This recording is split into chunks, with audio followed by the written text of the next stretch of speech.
فلا هادي له ونشهد أن لا إله إلا الله وحده لا شريك له ونشهد أن محمدا عبده ورسوله أما بعد فقد قال الله تبارك وتعالى في كلامه المجيد والفرقان الحميد أعوذ بالله من الشيطان الرجيم بسم الله الرحمن الرحيم قل إن كنتم تحبون الله فاتبعوني يحببكم الله صدق الله العظيم وصدق رسوله النبي الأمين المتين المبين الكريم ونحن على ذلك لمن الشاهدين والشاكرين والحمد لله رب العالمين বয়স্ক বয়োজ্যেষ্ঠ গুণী জ্ঞানী আব্বা জানেরা যুবক জওয়ান ভাইরা কচি কাঁচা বাচ্চারা পর্দানশীল মা বোনেরা উলামায়ে কেরাম সকলকে আমি আমার অন্তরস্থান থেকে ভক্তিপূর্ণ শ্রদ্ধা এবং সালাম জানাই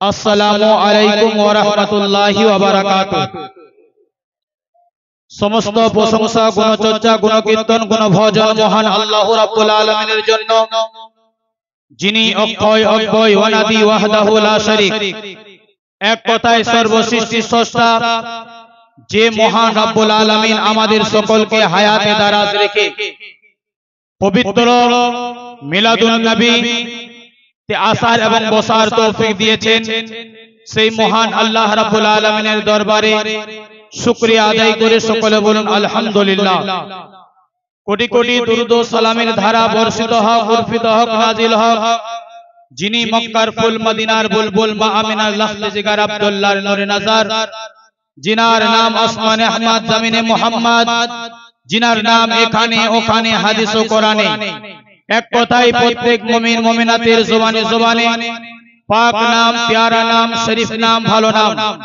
জনাবে আহমদে মুজতবা মুহাম্মদুর রাসূলুল্লাহ সাল্লাল্লাহু তাআলা আলাইহি ওয়াসাল্লামের উপরে সকলে বলুন আল্লাহুম্মা আমিন আকায়ে নামদার মাদানিয়া তাজদার আহমদে মুখতার নায়েবে পরওয়ারদিগার সরকারে দো আলম সাল্লাল্লাহু তাআলা আলাইহি ওয়াসাল্লামের প্রতি সকলে মিলে উচ্চ স্বরে মন ভরে ভক্তি ভরে প্রাণ ভরে দরুদ পড়ুন আল্লাহুম্মা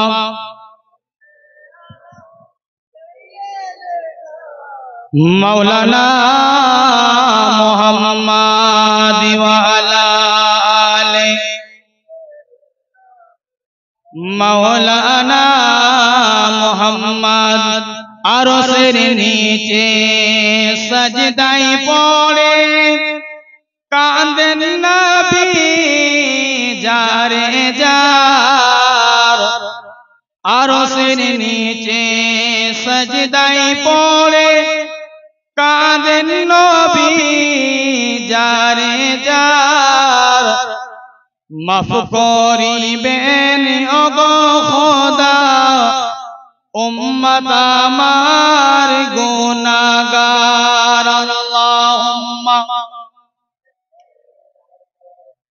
সাইয়্যিদিনা মাওলানা মুহাম্মদ ওয়া আলা আলিহি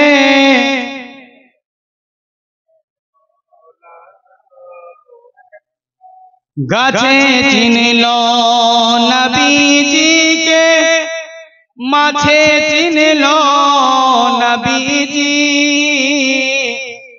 গাছে চিনল নবীজিকে মাছে চিনল নবীজি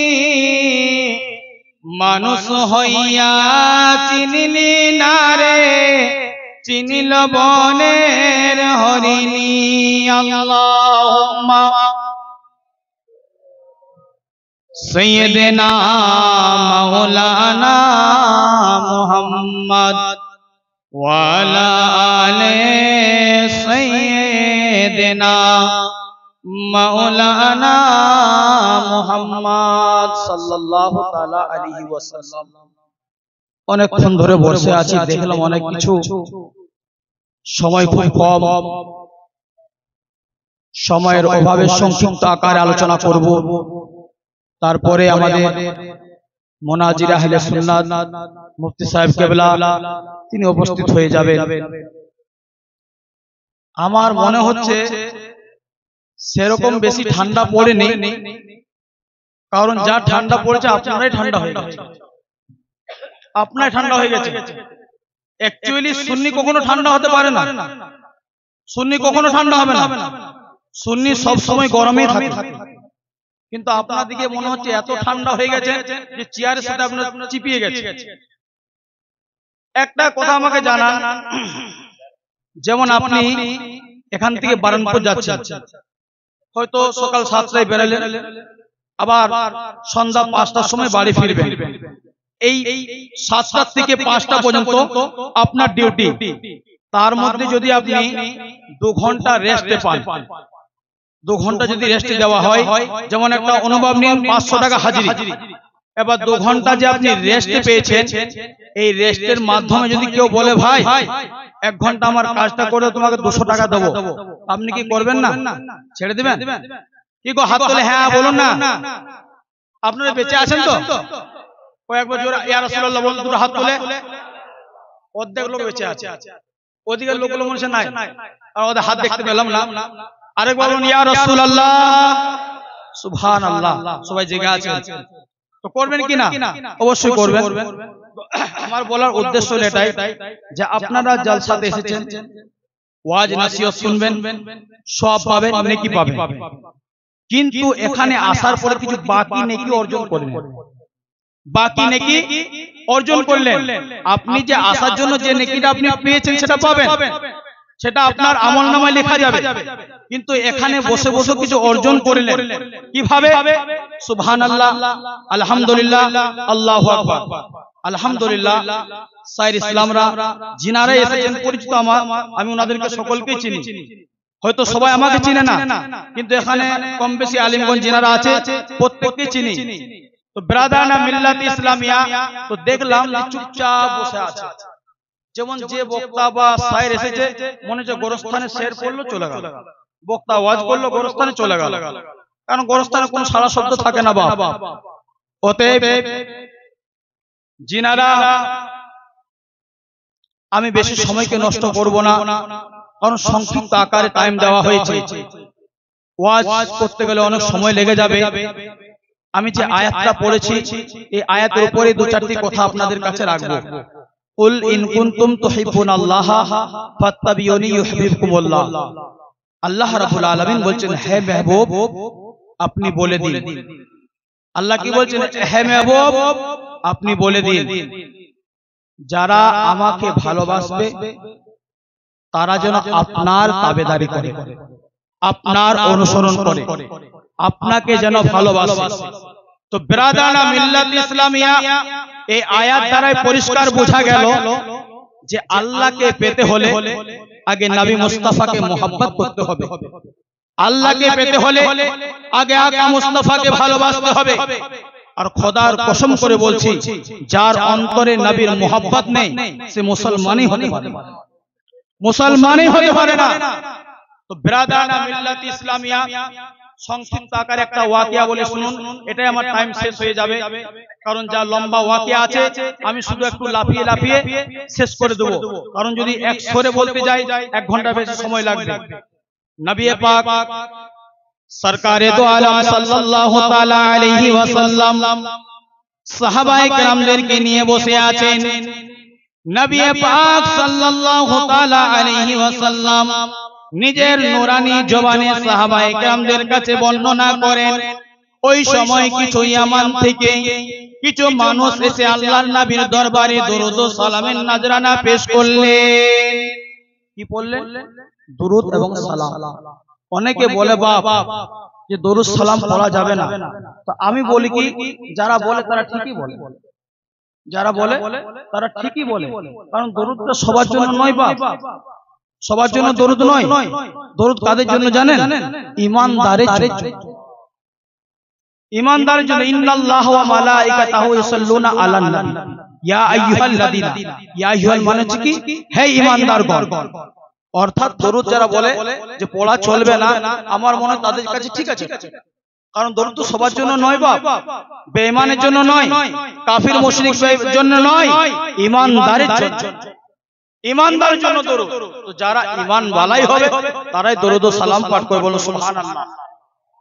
তো নবী পাক সাল্লাল্লাহু তাআলা আলাইহি ওয়াসাল্লাম বসে আছেন। ইয়ামান শহর থেকে আপনার কিছু মানুষ নবীর দরবারে এলেন, দরুদ ও সালামের নজরানা পেশ করলেন। আল্লাহর নবী সাল্লাল্লাহু তাআলা আলাইহি ওয়াসাল্লাম ওই ইয়ামানবাসীদেরকে জিজ্ঞাসা করলেন, বলো তোমরা কেমন আছো, তোমরা কি সবাই ভালো আছো? সবাই বললেন, হুজুর আল্লাহর রহমতে আপনার দয়াতে ভালো আছি। এবার আল্লাহর নবী সাল্লাল্লাহু তাআলা আলাইহি ওয়াসাল্লাম বলেন, ইয়ামানবাসীরা বলো কি উদ্দেশ্য নিয়ে তোমরা এসেছো, কি আশা নিয়ে তোমরা এসেছো? সমস্ত ইয়ামানবাসী বললেন, হুজুর সবার আগে আমরা আপনার জিয়ারত করার জন্য এসেছি, আপনার নূরানী চেহারার জিয়ারতের জন্য এসেছি, দিদারের জন্য এসেছি। আল্লাহর নবী বললেন, তারপর? এবার ইয়ামানের মানুষরা বললেন, হুজুর আমাদের একটা ইমামের প্রয়োজন, ইমাম লাগবে, কারণ আমাদের ইয়ামানে ইসলাম ছড়িয়ে পড়েছে, কিছু মানুষ কলেমা পড়েছে, এবার কিছু মাসলা মাসাইল জন্য সঠিকভাবে জামাতে নামাজ আদায় করার জন্য, ঈদ বকরা ঈদের নামাজ আদায় করার জন্য, জুমার নামাজ আদায় করার জন্য আমাদের একটা ইমাম লাগবে। আর এমন ইমাম লাগবে যে ইমাম যেন কোনো মুকদ্দমা মামলা যদি আসে কোরআন এবং হাদিস দিয়ে আপনার ফয়সালা করবে, কোরআন এবং হাদিসে ফয়সালা হবে। তো আল্লাহর নবী সাল্লাল্লাহু তাআলা আলাইহি ওয়াসাল্লাম একজন সাহাবীকে বেছে নিলেন, যার নাম ছিল হযরতে মুআজ বিন জাবাল। হযরতে মুআজ বিন জাবাল রাদিয়াল্লাহু তাআলা আনহুকে আল্লাহর নবী সাল্লাল্লাহু তাআলা আলাইহি ওয়াসাল্লাম বলেন, মুআজ আমি তোমাকে ইয়ামানের জন্য ইমাম হিসাবে, কাজী হিসাবে নিযুক্ত করলাম, এতে কি তোমার কি মত আছে বলো? হযরতে মুআজ বিন জাবাল হাত জোড় করে দাঁড়িয়ে গেলেন, ইয়া রাসূলুল্লাহ, ইয়া হাবিবাল্লাহ, নবী গো, গোলামদের কাছ থেকে অনুমতি নেওয়া লাগে না, গোলামের কাছ থেকে অনুমতি চাওয়া লাগে না, গোলামকে হুকুম দিলেই হবে। আল্লাহর নবী সাল্লাল্লাহু তাআলা আলাইহি ওয়াসাল্লাম এবার হযরতে মুআজ বিন জাবালের কাছ থেকে ইন্টারভিউ নিচ্ছে, পরীক্ষা। তুমি যে ইয়ামানে যাবে কিভাবে ফয়সালা করবে, তোমার কাছে যদি কোনো মোকদ্দমা আসে কিভাবে তাদের কাছে ফয়সালা করবে? তো হযরতে মুআজ বিন জাবাল বললেন, ইয়া রাসূলুল্লাহ, সর্বপ্রথম আমি কোরআন থেকে খোঁজার চেষ্টা করব। আল্লাহর নবী বলেন, মুআজ যদি কোরআনে না পাওয়া যায় তাহলে তুমি কি করবে? হযরতে মুআজ বললেন, ইয়া রাসূলুল্লাহ, যদি কোরআন থেকে মসলা বের করা না যায় তবে আপনার সুন্নাত মোতাবেক, হাদিস মোতাবেক আমি আপনার খুঁজতে শুরু করব।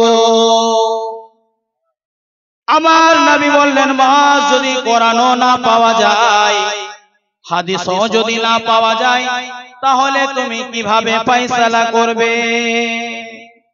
একটা জজকে যদি বলা হয় তুই কিতাবটা বাদ দিয়ে আপনি ফয়সালা করে দেখান, তো পারবে না। কিন্তু কে ছিল? নবীর গোলাম, নবীর সাহাবা, তাদেরকে আল্লাহ সে বুদ্ধি দিয়েছিল। তো হযরতে মুআজ বিন জাবাল বলছে, অনেকে বলে না যে কোরআন হাদিস ছাড়া মানবো না, এটা তাদেরকে পৌঁছিয়ে দিবেন। হযরতে মুআজ বিন জাবাল বলছে, ইয়া রাসূলুল্লাহ, যদি কোরআনও না পাই, কোরআনে এমন কোন জিনিস নেই যে পাওয়া যাবে না, কিন্তু নবী পরীক্ষা নেওয়ার জন্য এটা আপনার পদ্ধতি বলছে হযরতে মুআজকে যে কিভাবে ফয়সালা করবে। তো হযরতে মুআজ বিন জাবাল বলছেন, ইয়া রাসূলুল্লাহ, যদি কোরআনতে না পাই, হাদিস শরীফে যদি না পাই, কোরআন এবং হাদিসকে এক জায়গাতে করে অনুসরণ করব নিজের বুদ্ধি দিয়ে, আকল দিয়ে। নারে তাকবীর, নারে রিসালাত, মাসলাকে আলা হযরত, ফায়জানে আলা হযরত, উলামা আহলে সুন্নাত, মুনাজি আহলে সুন্নাত, নারে তাকবীর, নারে রিসালাত।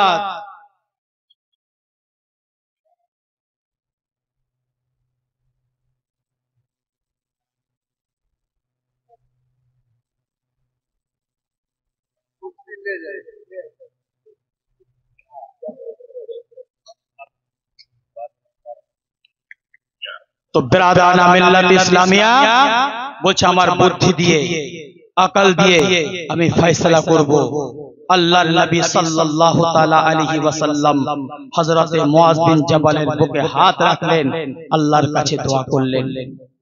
আল্লাহর নবী সাল্লাল্লাহু তাআলা আলাইহি ওয়াসাল্লাম বললেন, মুআজ এবার তুমি বাড়িতে যাও, পরিবারের সাথে দেখা সাক্ষাৎ করে এসো, পরিবার বর্গদের সাথে আপনার সাক্ষাৎ করে এসো।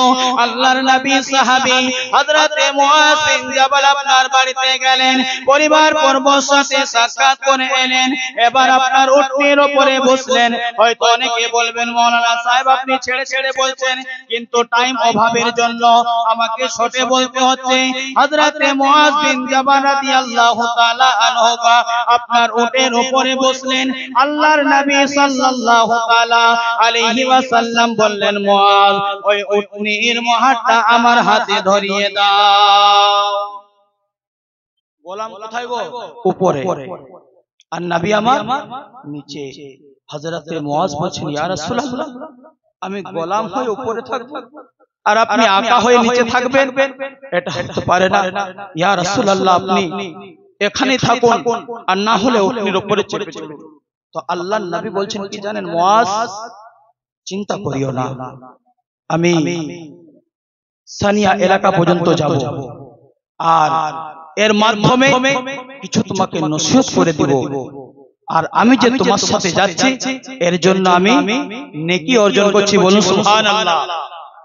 তো হযরতে মুআজ বলেছিলেন, ইয়া রাসূলুল্লাহ বেয়াদবি হচ্ছে, আপনি নিচে যাবে আর আমি উপরে থাকবো।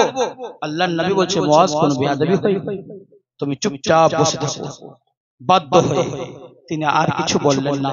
এবার ইয়ামানে যে তিনি কি করবেন সেই নবী আমার পদ্ধতি বলে দিচ্ছেন, মুআজ ইয়ামানে যাবে, পরেজগার হয়ে থাকবে, মুত্তাকি হয়ে থাকবে, মানুষদেরকে সত্য কথা বলবে, আপনার ইসলামকে প্রচার করবে, এমনকি তোমার ব্যবহার দেখে যাতে মানুষ বুঝতে পারে যে মুআজ নবীর রঙে রঙে গেছে। বলুন সুবহানাল্লাহ।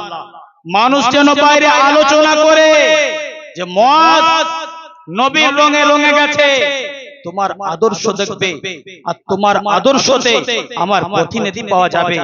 বিরাদানা মিল্লাত ইসলামিয়া এক এক করে নসিহত করে যাচ্ছে।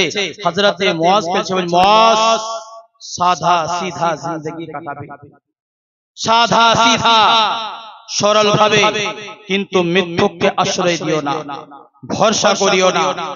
অনেক কিছু নসিহত করলেন। এবার ওই পাহাড়ি আপনার পর্যন্ত চলে গেলেন।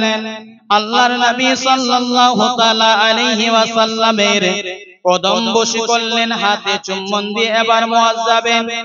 আবার নবী আমার ডাকলেন, মুআজ এটাই তোমার সাথে আমার শেষ দেখা, আর জীবনে এই দুনিয়ায় তোমার সাথে আমার সাক্ষাৎ হবে না।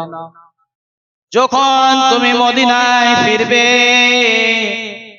আমার রওজা পাকের তুমি জিয়ারত করবে। হযরতে মুআজ রাদিয়াল্লাহু তাআলা আপনার ওজর ননে কান্না করেন। আল্লাহর নবী বললেন, মুআজ কাঁদিও না, এখানে যদি কোন সাহাবীর জায়গায় ওয়াহাবি হতো কি বলতো গো, নবী ইলমে গায়েব জানেন।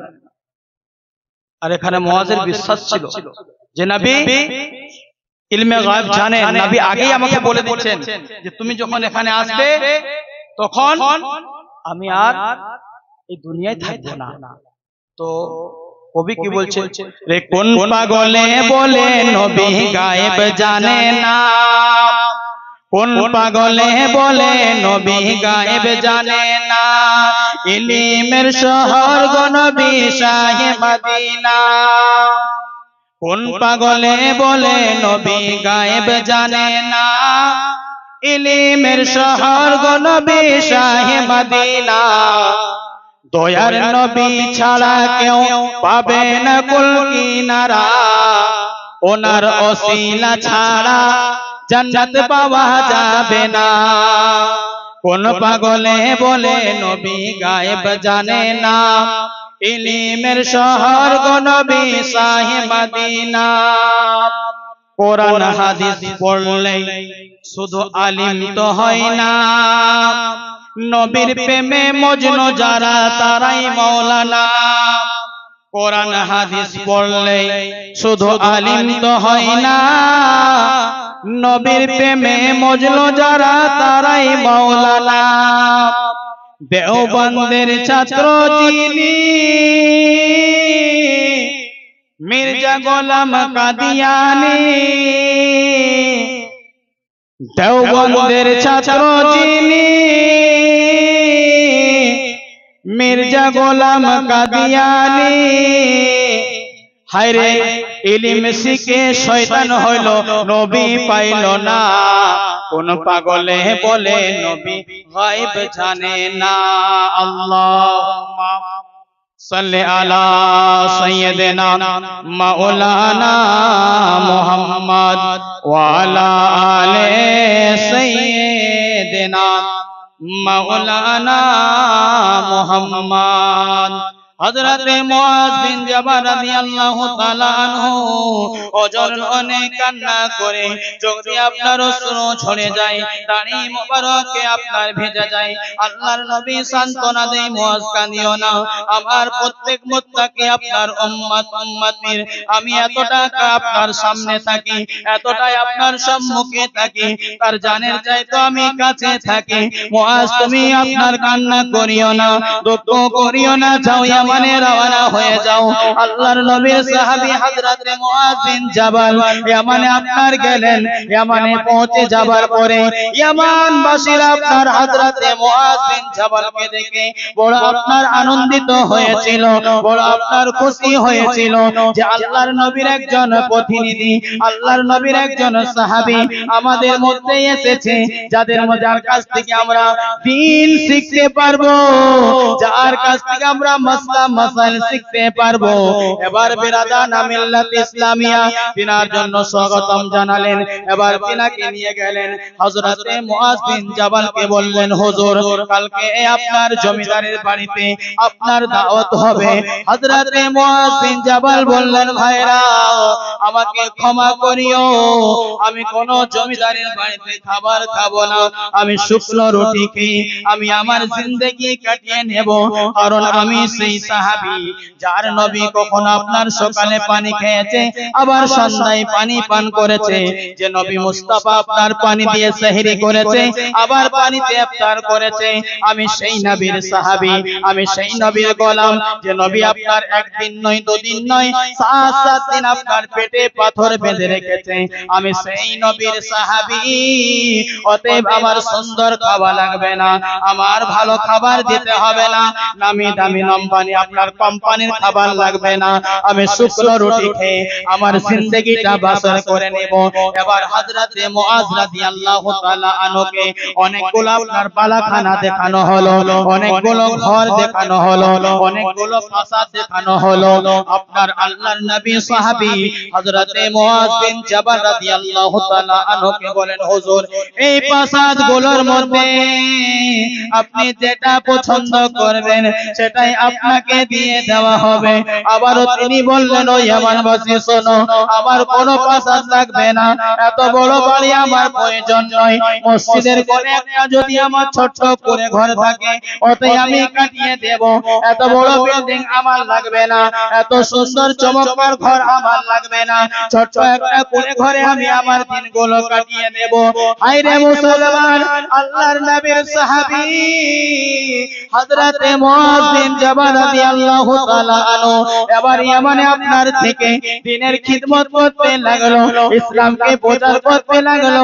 হঠাৎ করে একদিন আল্লাহর সাহাবী আপনার নবী মুস্তাফার সাহাবী হযরত মুআয বিন জাবাল ঈশার নামাজ পড়ে তিনি কিছুক্ষণের জন্য বিশ্রাম নিলেন। চোখ বন্ধ হয়ে গেল, জাহিনী চোখ দুটো বন্ধ, অন্তরের চোখ দুটো আপনার জেগে উঠলো। স্বপ্নের মাধ্যমে আমার আপনার নবী মুস্তাফা সাল্লাল্লাহু তাআলা আলাইহি ওয়াসাল্লামের স্বপ্নের মাধ্যমে জিয়ারত নসিব হলো। বলুন সুবহানাল্লাহ। কি গো ব্যাপার, আপনারা একবার চুপচাপ হয়ে আছেন দেখো। এইরকম যদি থাকেন মুফতি সাহেব কি বলবে আপনাদেরকে? আপনারা ঘন ঘন জলসা করছেন আপনাদের এখানে, কিন্তু পরিবর্তন কিছু দেখতে পাচ্ছি না তো। প্রত্যেক আলিম ওলামার আপনাদেরকে বলে যায় সুবহানাল্লাহ বলবেন, আল্লাহু আকবার বলবেন। একটা কথা বলি তবে শুনেন। একজন মাছওয়ালা একটা মাছ কিনে নিয়ে এসেছে। সেই মাছটা হয়তো বাজারে বিক্রি করলে 500 টাকা পাবে। তো মাছওয়ালা আপনার লোভেই রাজার কাছে গেছে, যদি মাছটা রাজাকে দিই তো হয়তো আমাকে 1000 টাকা দেবে খুশি হয়ে। তো ওই মাছটা রাজার কাছে নিয়ে গেল। নিয়ে যাওয়ার পরে বলছে, রাজা মশাই একটা মাছ নিয়েছি, নেবেন নাকি? বলছে, তুমি তো গরিব মানুষ, যখন এনেছো দাও। তো এক কাজ করে মাছটার জন্য তুমি 4000 টাকা নিয়ে যাও। তো মাছওয়ালা মনে করলো বিশাল বড় খুশি হয়েছে, কারণ যে মাছটা বাজারে 500 টাকা বিক্রি হতো তার 4000 টাকা দাম পেয়ে গেছে। তো সেই রাজার স্ত্রী রানী সে কিন্তু সহ্য করতে পারলো না যে রাজা এইভাবে যদি আপনার মানুষদেরকে দান করতে পুরো রাজত্ব শেষ হয়ে যাবে। তো রানী বলছে, এক কাজ করো, একটা মাছের জন্য আপনি এত বোকা রাজা, একটা মাছের জন্য আপনি 4000 টাকা দিয়ে দিলেন, ওই 1000 টাকা দিতে পারতেন, গরিব মানুষ ছিল, ঠিক আছে। বলছে, না গো খেপি পাগলি, ও হচ্ছে গরিব মানুষ, যদি 4000 টাকা নিয়ে যাক। বলছে, না, টাকা ফেরত নিয়ে আসো। বলছে, সেটা তো আর নেওয়া যাবে না, কারণ যদি আমি টাকাটা ফেরত নিই তো আমার সম্মানে লাগবে। বলছে, আমি তোমাকে একটা বুদ্ধি দিচ্ছি, এই বুদ্ধিতে কাজ করো, তাহলে তুমি টাকা ফেরত পেয়ে যাবে। বলছে, কিভাবে? বলছে, মাছওয়ালাকে ডাকো, ডাকার পরে জিজ্ঞাসা করো যে মাছটা মেয়ে না ছেলে। যদি বলে যে মেয়ে তো বলবে আমি মেয়ে মাছ খাই না, আর যদি বলে ছেলে তো বলবে আমি ছেলে মাছ খাই না। তো টাকাটা ফেরত পেয়ে যাবে। আবার মাছওয়ালাকে যখন ডাকছে, মাছওয়ালা চালাক ছিল, সে জানছি টাকাটা লেবার জন্য আপনার ফোন দিয়ে গেছে। মাছওয়ালাকে জিজ্ঞাসা করছে রাজা, বলছে, ভাই এই মাছটা কি গো, নারী না পুরুষ? বলছে, মাছটা নারীও নয় পুরুষও নয়। হুজুর আছে, আমি আর নাম বলবো না, আপনারা বুঝে নেন। বলছে, নারীও নয় পুরুষও নয়। তো রাজা খুশি হয়ে আরো 4000 টাকা দিয়ে দিল। রানী আরো রাগ হয়ে গেল, বলছে 4000 টাকা গেছিল, ভালো হয়েছিল, আবার 4000 টাকা চলে গেল। এবার রানী কি করলো, আপনার সঙ্গে রাগে আপনার বাড়ির ছাদে চলে গেল। ছাদে যে আর ওই লোকটি যেতে যেতে একটা কয়েন পড়ে গেল। একটা কয়েন যখন পড়ে গেল, রানী দেখতে পেয়ে গেল, আবার কয়েনটাকে তুলছে। আবার রাজা এসে বলছে, আপনি ওকে 8000 টাকা দিলেন, ওর পেট ভরলো না, একটা কয়েন পড়ে গেল, তো সেটাকে আপনার তুলে ফেললো। আবার ডাকুন ওকে, আবার ডাকা হলো। বলছে, এই মাছওয়ালা, তোমাকে আমি 8000 টাকা দিলাম, তো একটা টাকা যদি পড়ে গেছে কি হয়েছে, ওটা আবার পোড়াতে হবে কেন? আপনার মাছওয়ালা চালাক ছিল, বলছে, রাজা মশাই একটা টাকাটা বড় জিনিস নয়, টাকাটা আমার চলে যাবে, কিন্তু আমি দেখতে পেলাম যে টাকাটাতে রানীর আর আপনার ছবি রয়েছে। এবার যদি টাকাটা পড়ে থাকে তো আপনার চাকর নকরগুলো আসবে, ওখানে পা দিবে, এটা বেয়াদবি হবে না? এই জন্য আমি এগুলো তুলেছি, আপনার ধুলোমালি মুছে আপনার পকেটে রাখলাম। রাজা খুশি হয়ে আরো 4000 টাকা দিয়ে দিল। তো বেরাদারানা মিল্লাত ইসলামিয়া, কিছু কিছু জিনিস আছে যেগুলো বলা যায় না। অতএব আমি আপনাদের কাছে অনুরোধ করব, মাগরিবের পর থেকে আপনারা যা করেছেন, আমার বেলা তো যা করবেন করুন, আপত্তি নেই, কিন্তু হুজুর যখন বক্তব্য রাখবেন অন্তত সুবহানাল্লাহ আলহামদুলিল্লাহ বলবেন, কারণ এনার বক্তব্য এক একটা পয়েন্টের দাম আছে। এক একটা পয়েন্ট খোদার কসম করে বলছি, যদি অন্তরে গেঁথে নেন তো আপনার পুরো জিন্দেগিটা পরিবর্তন হয়ে যাবে, পুরো জিন্দেগিটা পরিবর্তন হয়ে যাবে। তো ব্রাদারানা মিল্লাত ইসলামিয়া, হযরতে মুআজ বিন জাবাল রাদিয়াল্লাহু তাআলা আনহু আপনার শুয়ে আছেন, স্বপ্নের মাধ্যমে আল্লাহর নবী সাল্লাল্লাহু তাআলা আলাইহি ওয়াসাল্লামের দিদার লাভ করলেন।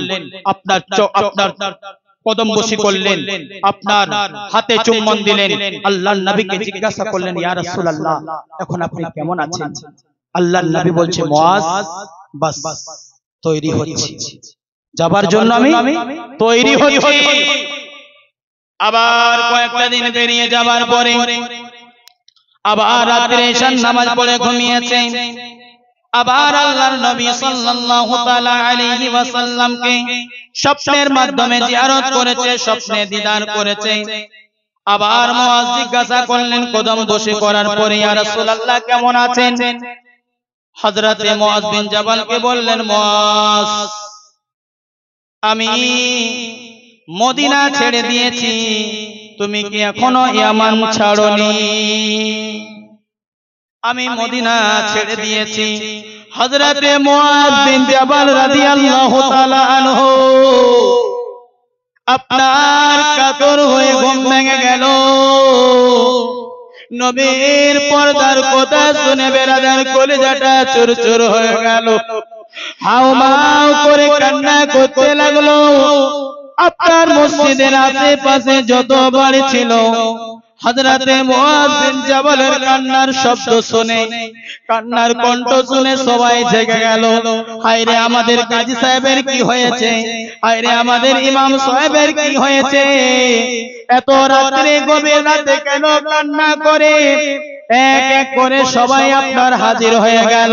হযরতে মুআয রাদিয়াল্লাহু তাআলা আনহুর জবানে কথা বের হচ্ছে না, শুধু আপনার বেরাদার কেঁদে যায়, কলেজাটা চুরচুর হয়ে যায়। আল্লাহর নবী দুনিয়াতে আর নাই, আল্লাহর নবী পর্দা করে গেছে।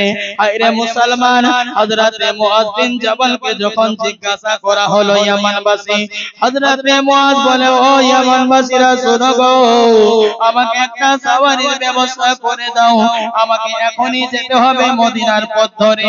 ইয়ামানবাসীরা বলল, হুজুর আপনি রাতটা থেকে যান, বড় অন্ধকার রাত, এই রাতে আপনি যাবেন না, সকাল হলে আপনি মদিনার পথ ধরবেন। হযরতে মুআয বলল, না, এই অন্ধকার রাতে আমাকে বেরিয়ে যেতে হবে, অন্ধকার রাতে আমাকে চলে যেতে হবে। ইয়ামানবাসীরা বলল, হুজুর কি হয়েছে, এত তাড়াহুড়া করে কেন মদিনার পথ ধরে যাবেন? হযরতে মুআয রাদিয়াল্লাহু তাআলা আনহু বলেন, ইয়া রাসূলুল্লাহ, হযরতে মুআয বলেন, ও ইয়ামানবাসী শুনো, এত বলার সময় নেই গো, আমাকে একটা সাওয়ারি এনে দাও। এবার যখন বারবার ইয়ামানবাসীরা জিদ করলো, এবার হযরতে মুআয বলেন, তবে শুনো, আজকে রাতের স্বপ্নে আমার নবীকে দেখলাম। নবী আমার বলেন, মুআয আমি আর মদিনাতে নাই, আমি আল্লাহর দরবারে চলে এসেছি, তুমি এখনো কি এমন ছাড়োনি? হযরতে মুআয রাদিয়াল্লাহু তাআলা আনহু বলেন, আমার নবী আর মদিনায় নাই। ইয়ামানবাসীরা বলল, হয়তো হুজুর এটা স্বপ্নের কথা, এটা হাকিকত নাও হতে পারে। হযরতে মুআয বলেছিল, ইয়ামানবাসী শোনো, এটা যদি অন্য কারো কথা হতো আমি বিশ্বাস করে নিতাম, আমি মেনে নিতাম, কারণ আমার নবী নিজ জবানে বলেছেন, যারা আমাকে স্বপ্নে দেখলো তারা আমাকে হকিকতে দেখলো। হযরতে মুআয বিন জাবাল রাদিয়াল্লাহু তাআলা আনহু রাতের অন্ধকারে, সংক্ষিপ্ত করে দিলাম আরো, বেরাদানা মিল্লাত ইসলামিয়া ওখান থেকে বেরিয়ে পড়ল। রাত্রে আপনার অন্ধকারে চলে আসছেন, আসার সময় একটা জঙ্গলে আরো একজন কান্না আপনার ভেসে আসছে। বেরাদানা মিল্লাত ইসলামিয়া এবার সেই কান্নার সুর শুনে, কণ্ঠ শুনে আপনার সেই ব্যক্তির দিকে যাচ্ছে, আপনার কাছাকাছি হয়ে জিজ্ঞাসা করলো, কে ভাই তুমি এত গভীরে জঙ্গলে কেন কান্না করো? হযরতে মুআয জিজ্ঞাসা করলো, বলছে, ভাই আমি ইয়ামানে যাচ্ছি, ওখানে আমার ইসলাম আর আমার কলেমার ভাই রয়েছে, আমার দিনের ভাই মুআয রয়েছে, ওনাকে চিঠি দিতে যাচ্ছি, আমাদের নবী আপনার দুনিয়াতে নাই, এই সম্পর্কে জানাতে যাচ্ছি। যেমনি এই কথা শুনলো হযরতে মুআয রাদিয়াল্লাহু তাআলা আনহু ঘোড়ার উপর থেকে পড়ে গেল, অজ্ঞান হয়ে গেল। আপনার যিনি ছিলেন জঙ্গলে কান্না করছিলেন, তিনি আপনার চোখে পানি দিয়ে তার জ্ঞান ফিরিয়ে নিয়ে আসা হলো। জ্ঞান ফেরাবার পরে তিনার মাথাটা তুলে ধরে বসে আছে। এবার পরিচয় হলো, রাত অন্ধকার ছিল, তাই কেউ কাউকে চিনতে পারছে না। আরেকজন যিনি ছিলেন তিনি হলেন আম্মার ইবনে ইয়াসির রাদিয়াল্লাহু তাআলা আনহু, যিনি আপনার মদিনা থেকে চিঠি নিয়ে ইয়ামানে রওনা হয়েছিল, আর ইয়ামান থেকে মুআয আপনার মদিনায় রওনা হয়েছিল। মধ্যখানে দেখা হলো। যাই হোক ব্রাদার, অনেক লম্বা ঘটনা। এখানে দুইজনে আপনার খুব কান্নাকাটি করেছিল। মদিনায় পৌঁছে গেল। উম্মাহাতুল মুমিনিন, মুমিনগণের মা হযরত আম্মা জান আয়েশা সিদ্দিকা রাদিয়াল্লাহু তাআলা আনহার বাড়িতে গেলেন। ওখানে কিছুক্ষণ থাকলেন, কান্নাকাটি করলেন। হযরত মা আয়েশাও খুব ভেঙে পড়েছিল।